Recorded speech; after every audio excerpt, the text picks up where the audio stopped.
in the Seagram's block of Oshawa, Ontario. I'm an idol. Don't be scared, homie.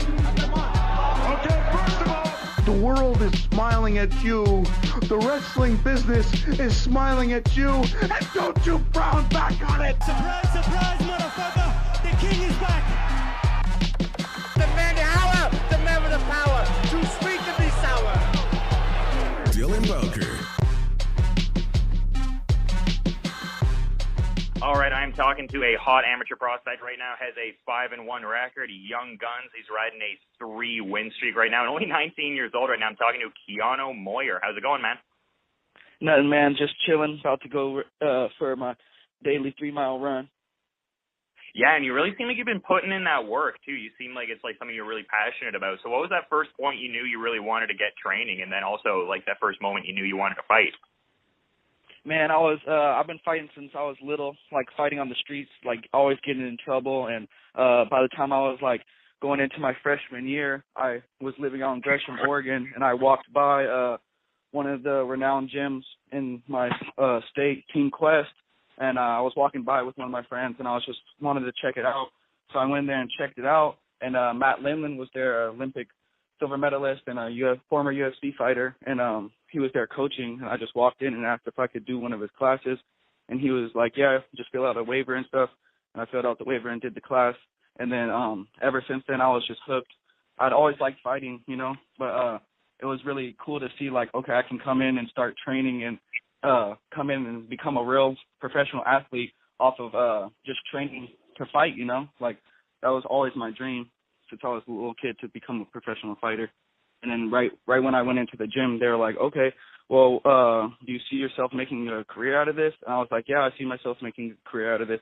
So they were like, okay, whenever you have enough money to come back, come and do a membership. And then a year later, I came back and I joined, and ever since then I've been fighting. Yeah, and I mentioned your record there. I mean, you got 4 finishes, and that lone loss you have, I mean, you actually beat the individual who has that one win over you, Sage Farnworth there. So I'm wondering when you aim to go pro. Is there like a specific time frame for that, or are you kind of just looking to, you know, keep defending your flyweight title there? I'm probably I want to get 10 amateur fights and then go pro. I'm 5-1 right now, so get probably like 4 more and then go pro. Yeah, I think that's a smart way to handle it. Get like a good grounding in your amateur career before you transition to the professional ranks there. But how has that been with the title there and just all the surrounding factors to that? I mean, you're the flyweight champion for Full Contact Fight Federation out there over in Oregon there, and you seem to be doing quite a bit in as far as like, you know, the media work, the different press conferences and stuff like that. So how have you been enjoying the champ life there? Yeah, it's been awesome, man. To me, it's like everything that I worked for is finally paying off, and it's so cool to see all my hard work paying off. Like, I spend 6 days in the gym a week, so, you know, all this hard work is starting to pay off, and it just shows me that, you know, my dreams can come true, that I can achieve my dreams. Yeah, and I mean, your last 3 fights are like, you know, demonstrable proof of that. I mean, just like all these guys you're finishing, and the last 3 fights, it's just like cumulatively doesn't even reach 3 minutes for your last 3 opponents there. So how has that been? I imagine it's just really like building your confidence and galvanizing your skill set because of that. Yeah, it's building my confidence a lot. I've for the last 2 fights, I've been scheduled against guys that have at least double the amount of amateur fights as me or triple the amount of amateur fights as me, and I'm going in there and beating them in devastating fashion within a minute. So that is really boosting my confidence a lot. It's proven to me and everyone else that I'm the next big thing coming out of Oregon.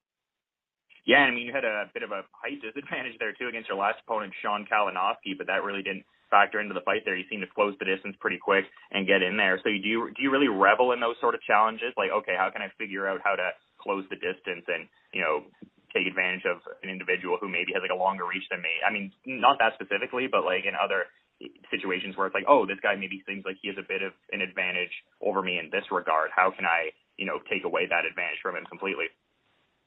You know, actually, most people would tell you like they don't want to like fight taller people or like people that have an advantage over them, but that's what makes me better. It's like I know that he was taller, and I know that he was, or they said that he was better than jiu-jitsu at me. So that right there, those 2 things just motivate me, you know, like, okay, I want to prove everybody that I can do this. I want prove to everybody that I'm as good as I say I am, and that's what motivates me. Like, when I get challenges like that, that's what keeps me in the gym every day. Like, okay, this guy's bigger than me.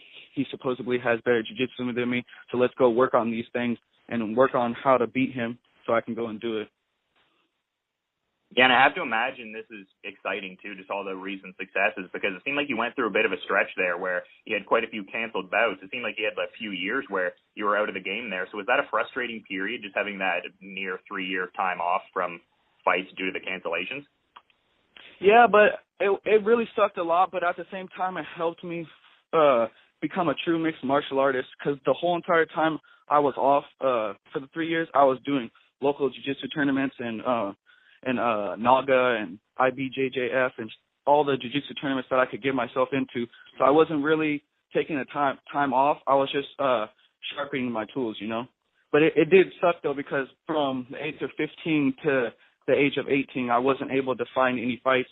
And then once I turned 18, I've had 7 opponents back out. So that's what gets to me now, because once I'm 18 now, now that I've turned 18, it's really hard for me to find a fight. And because when you look at my record, it says that I'm I was 2-1. So every time somebody looks me up, they're like, "How does this kid have any fights?" And he's 18. So nobody really wanted to fight me, it seemed like. Yeah, no, and I wasn't insinuating that you weren't taking those fights. It just seemed like there was a few different cancellations there from what I saw on your Tapology page. So no, it must feel really good to get back in there. And you were talking about all the grappling you've been doing, I should say, and yeah, a lot you've been doing with the Oregon Open there. I mean, back in 2015, seemed like you were really highly touted. Even back then, you were talking about being at Team Quest for a few years prior to that and getting certain things going on there. So it seems like you're altogether pretty tight within the scene there with all the Oregon fighters and whatnot. Yeah, I'm up to date with everything. I always check the rankings, even not in my weight class. I check the rankings just so I can know everybody and know their records and stuff. And so when I meet them and stuff, it's not like I'm just like, oh, I don't know who you are. It's like, oh yeah, I know who you are. I've watched you fight and stuff. So I try to keep up to date with everybody. Yeah, for sure. And I was noticing you were saying you were right back into fight camp and you had some big news coming up. I know you have aspirations to hold titles in different weight classes. So is that sort of the big announcement you have there, or is that still to come? Yeah, I actually saved it for this podcast, actually. But yeah, February 17th, I'm moving up to 135 pounds to fight at Arena Wars for the 135-pound belt against Richard Carranza, who's ranked number 2 in the Northwest and number 5 in the whole West Coast at 125 pounds and 135 pounds. So that's my big announcement that I've been waiting for. No, cool, man. I'm really glad to have the exclusive here on Bowks Talkin Bouts, really digging that there. So is the goal then, is this just a thing to test yourself and you want to get in a higher weight division and see how you do there, or do you see your future aspirations heading towards the flyweight division there? Yeah, I feel like once I go pro, I'll stay at 125, but I want to test the waters while I'm still amateur, and see what it's like fighting at a different weight class. Also, the only person that has beat me is he only fights at 135, so I want to beat the guy that's ranked higher than him first and then come back and beat him. So that's my plan.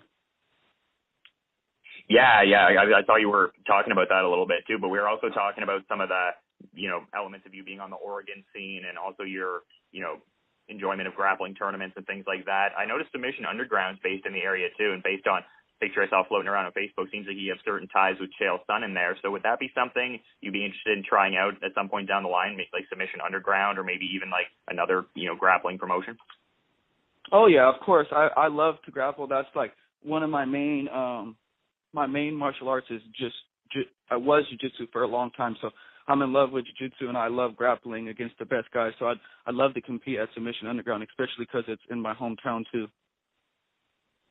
Yeah, for sure. And I was liking your, change in mentality in your last couple fights. The second last fight you had there, it seemed like emotions were running pretty high there. Some Gracie Baja kind of, beef there in the local area. But it seemed like the last fight you had there against Sean Kalinowski there, it seemed like you had more of a tempered, measured sort of approach. So do you find that mentality benefits you more on fight day as you go in there, more of a serene state of mind as opposed to I want to take this guy's head off?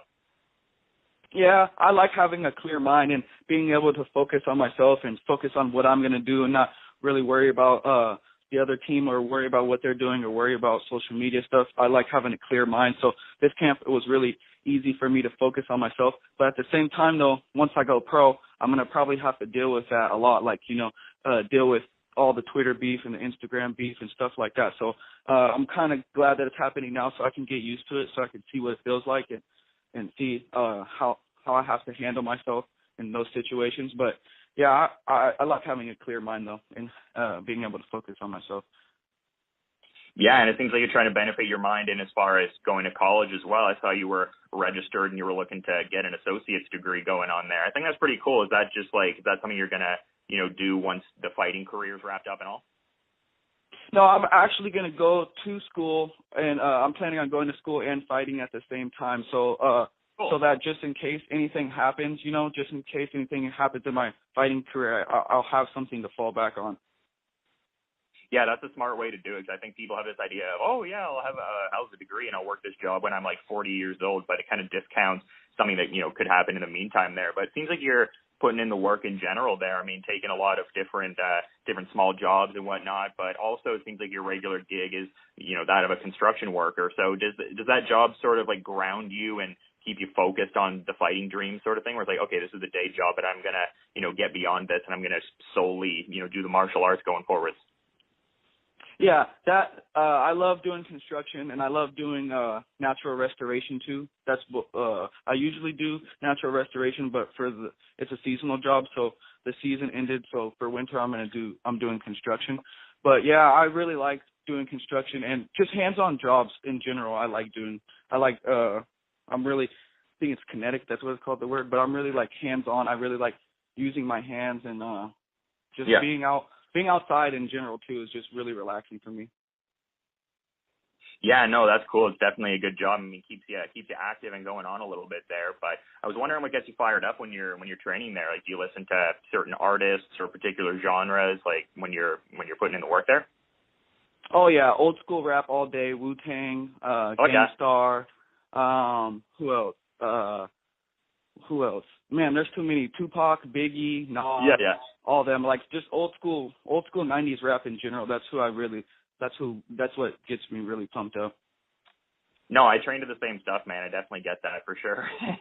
But also, I was noticing you're a bit of a WWE fan there. So you posted something a little while ago saying you were always the happiest when you were playing with the WWE toys there. And I also saw something a little while ago where you're like, oh, give me about 5 years, and you'll see me on TV acting like Ric Flair, like something to that effect. So, is it like you have a fandom like earlier on sort of thing? Like, do you still keep up at all or anything like that?